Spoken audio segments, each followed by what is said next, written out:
Emmanuel Morel, vous n'aviez pas l'air tout à fait d'accord avec ce qui vient d'être dit. Non, d'abord, je crois qu'il faut relativiser la gravité de la crise. Ça va peut-être vous surprendre, mais d'abord, cette décision, elle est orale. Pour l'instant, on n'a même pas le document écrit. Vous parlez de la décision du tribunal polonais. D'accord. Déjà, donc c'est une sorte de coup de pression ? Évidemment, enfin, c'est une provocation dont les Polonais sont coutumiers. Ça fait longtemps. Enfin, là, ils vont loin quand même dans la provocation. Attendez, en réalité, c'est pas la première fois qu'il y a un problème dans ce domaine. Les Polonais, les Hongrois, les Tchèques, et si je voulais être un petit peu provocateur, les Allemands. Parce que si on regarde, si on fait un tout petit peu de droit, mais c'est aussi de la politique, la jurisprudence de la Cour de Karlsruhe, qui est le Conseil constitutionnel allemand. Le Conseil constitutionnel allemand. Je sens que je vais avoir du boulot de vulgarisation aujourd'hui. Voilà. Qu'est-ce qu'elle dit de façon répétée ? La souveraineté, elle revient au peuple et à ses représentants du Parlement national, et elle l'a dit il y a 3 mois. Oui, mais... Donc en réalité, ce débat, on va dire juridique, il n'est pas nouveau. Quel est le problème avec la Pologne en réalité ? C'est d'abord...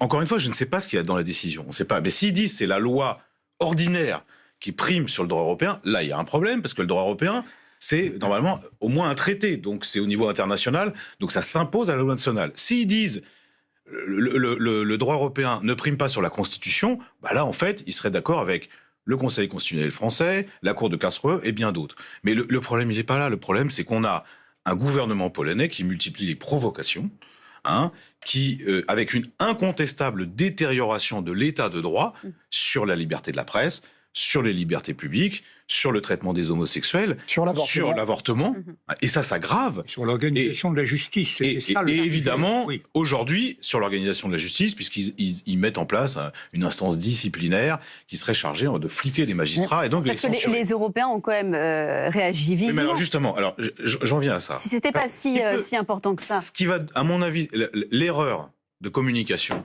des institutions, c'est la surréaction de la Commission, qui, comme d'habitude, son côté un peu arrogant, mensonger, donne un grand coup de marteau, là où je pense qu'il aurait fallu regarder les choses de façon un petit peu plus nuancée.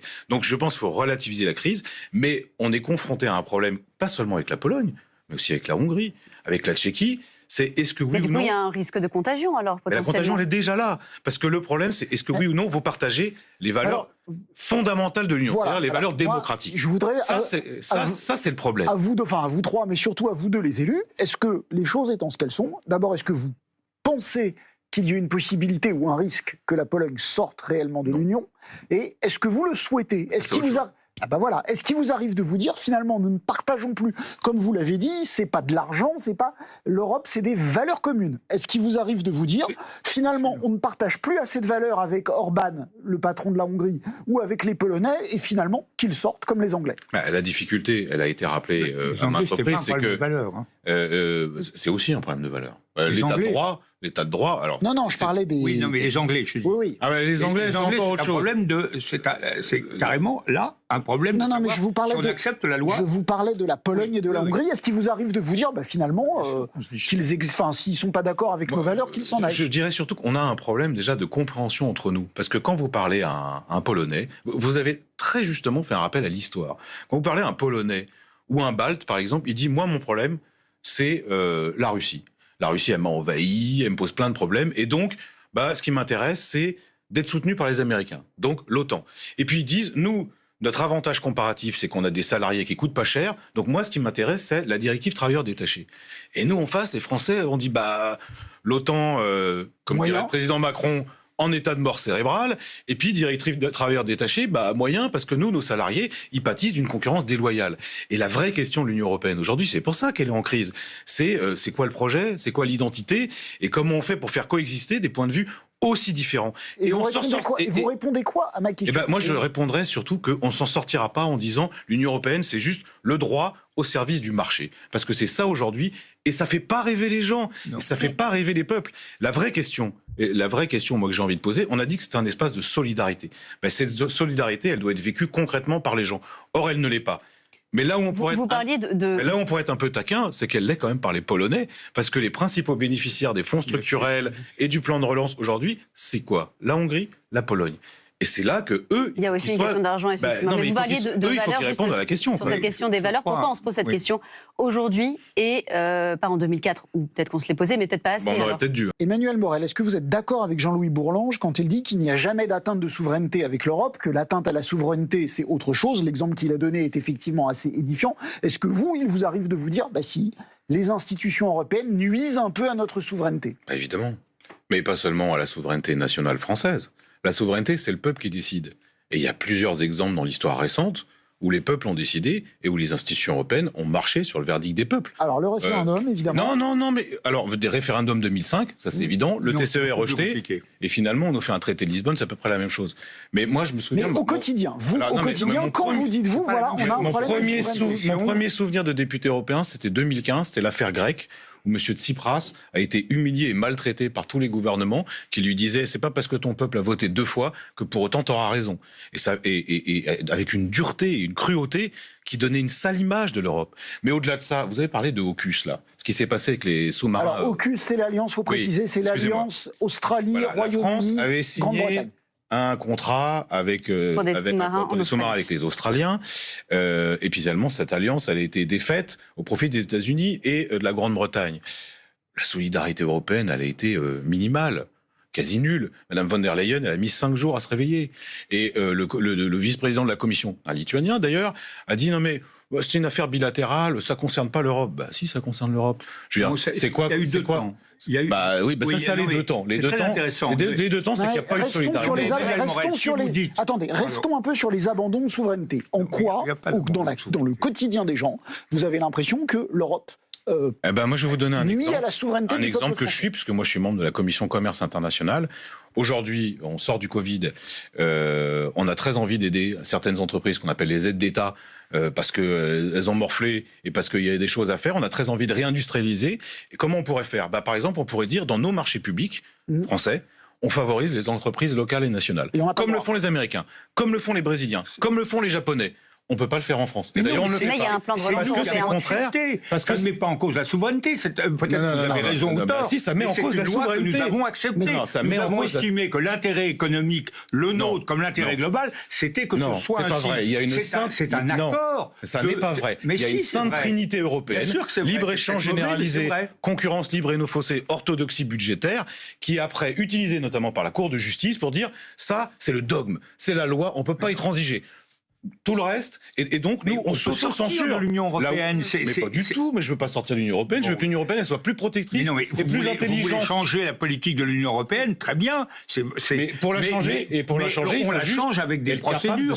Il y a un certain nombre de traités. Parlement européen, le Parlement européen vote les directives, le Conseil des ministres représente les États, ils votent les directives, c'est l'accord entre les deux qui se fait. Mais le Conseil européen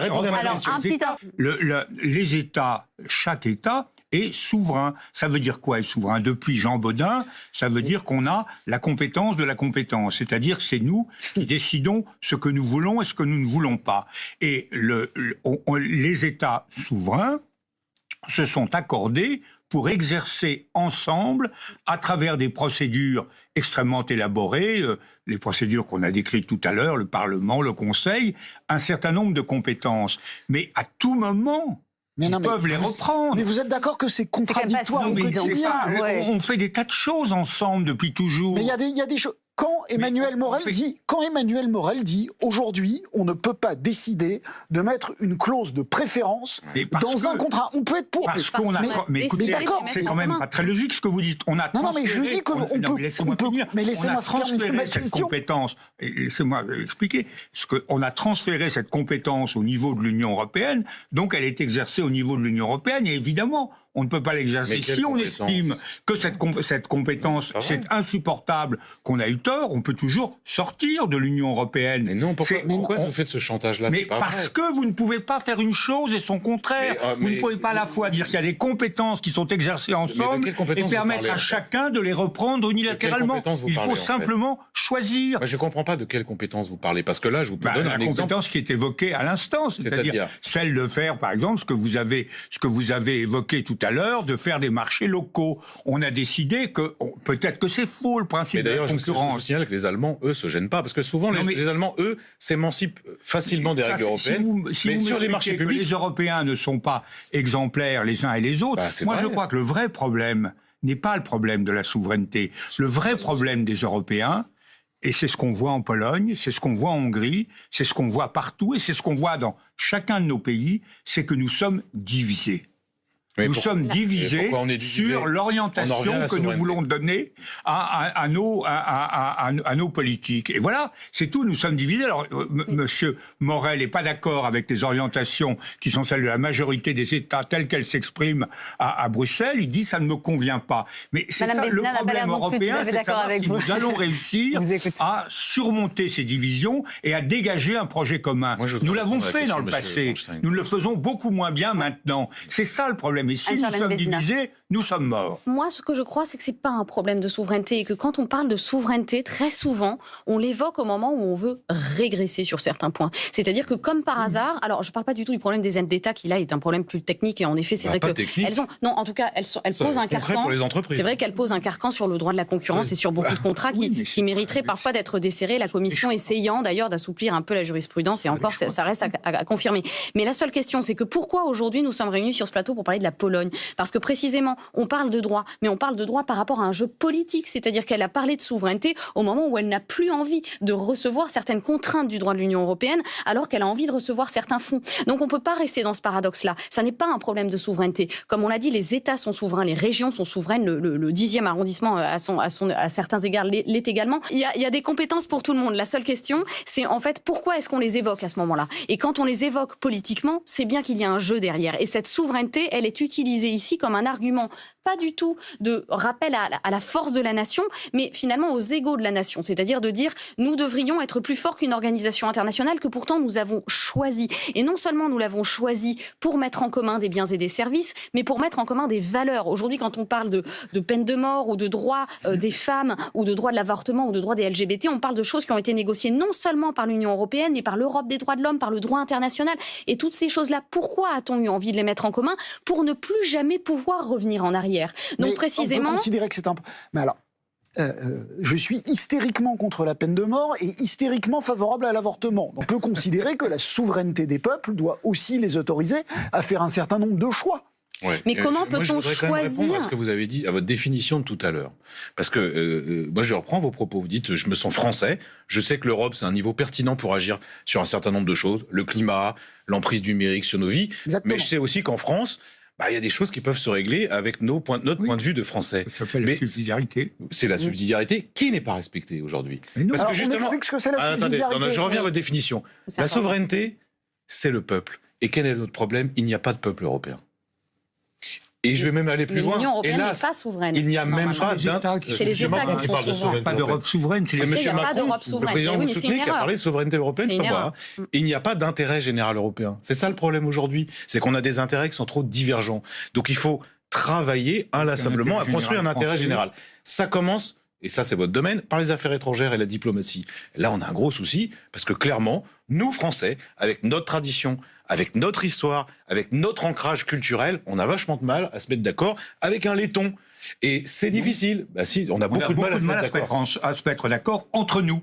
Entre nous Français? Oui. Non, je suis pas d'accord. Je suis désolé. Non, sur l'OTAN, pas l'OTAN. Je pense qu'on peut avoir. Il y avait un compromis qui s'appelait le gaulo-mitterrandisme. C'est un compromis de retouche. Partout. C'est ça le problème. Y compris sur ce plateau d'ailleurs. Oui, d'ailleurs, mais je veux dire partout. Moi, quand je vois mes homologues baltes, on s'est très bien entendu. Non, mais on s'entend bien. Moi aussi, je m'entends bien. Mais je vais prendre un autre exemple. Les Allemands, nos amis allemands. Oui. Je prends un autre exemple commercial. En catimini, le 24 décembre de l'année dernière, Madame von der Leyen a signé un accord d'investissement avec les Chinois. Gros accord. Monsieur Macron... Madame von der Leyen, pas en tant qu'Allemande, en tant que présidente de la Commission. Oui, enfin, très poussé par Madame Merkel, parce que c'était avant la fin de la présidence allemande. Le gouvernement Monsieur Macron est d'accord avec ça. On peut en discuter. Allez-y. En tout cas, les ministres français, en privé, n'étaient pas très contents. Et il a fallu que la Chine fasse une énorme connerie qui consistait à bannir des députés européens qui avaient osé parler des Ouïghours pour que nous, les parlementaires européens, on dise non mais là ça suffit, on va pas tous se déculotter pour Volkswagen, parce que c'est quand même ça dont on parle. Bah, vous voyez que nos intérêts ils sont différents. Non, c'était pas déculotté pour Volkswagen. Bah si, mais bien sûr que si, l'accord d'investissement avec la Chine, c'est pour les Allemands. Là, vous caricaturez. Bah, c'est un chouïa, mais enfin, c'est quand même ça la vérité. Un Un autre exemple, Monsieur Bourlange, puisque vous venez d'évoquer à l'instant le climat et la Chine. Est-ce que oui ou non, on fait une taxe carbone aux frontières de l'Union européenne? Nous, les Français, on est plutôt pour. Oui. Pourquoi? Parce que notre industrie, elle est clairement défavorisée. Parce que l'acier chinois de mauvaise qualité, bah, il arrive mais beaucoup moins cher, parce que c'est vrai pour l'aluminium, c'est vrai pour plein de produits. Bah, il y a plein d'autres pays européens, ils ne sont pas d'accord. Parce qu'ils tiennent à leurs relations privilégiées avec la Chine, qui investit massivement. Que les Européens sont un peu... Mais non, mais vous voyez qu'il y a bien une différence d'intérêt. Et donc, à un moment, on en revient à la question de M. Bornstein, c'est est-ce que, par moment, on ne peut pas faire des choix pour se défendre nous-mêmes? Parce que là, on parle de nos entreprises, de nos industries, de nos salariés, de nos savoir-faire. Sur la taxe carbone aux frontières nationales, justement, parlons de la France. Je ne dis pas ça. Je prenais cet exemple pour vous dire que les intérêts divergent. C'est un processus simple, l'Europe, contrairement aux apparences. Vous avez des États qui, à un moment, décident de transférer à des institutions communes dans lesquelles ces États sont représentés un certain nombre de compétences. Donc on va rediscuter de chaque compétence à chaque fois. Si vous voulez, alors on peut les remettre en cause. Mais on exerce ces compétences et si vous n'en voulez pas, vous partez, c'est tout. Si vous n'en voulez pas, vous partez. Si vous en voulez plus, vous en demandez plus. Daniel Morel, pour vous, il faudrait au contraire retirer certaines compétences à l'Union européenne? Ce que vient de dire M. Bourlange n'est pas totalement vrai. Quand on a transféré la monnaie, la politique commerciale, la politique de concurrence... Mais la monnaie, on n'est pas obligé... Attendez, qu'il y a des rapports, la concurrence, il faut qu'on comprenne bien, ça a des rapports sur nos services publics, sur les privatisations, tout ça. Enfin, je veux dire, ça, c'est quand même des choses... que les Français, parce que c'est là où je suis pas totalement... Vous dites, on négocie, c'est vrai, on négocie en permanence dans un cadre contraint. Mais qu'en l'occurrence, les Français, ils n'ont pas choisi, puisqu'en 2005, ils ont voté non. Il y a quand même des trucs tout simples. Mais voter non, c'était maintenir l'État. Ils ont voté non à une constitution. Bah oui, mais la constitution n'a pas été... Mais qu'est-ce que c'est que le traité de Lisbonne? C'est le même texte, sauf qu'on a enlevé l'hymne à la joie comme hymne national. L'ode à la joie. Ils ont voté non. Alors que c'est très joli, je suis d'accord. Maastricht, Après, les paroles en allemand, on n'est pas forcément obligé de les retenir.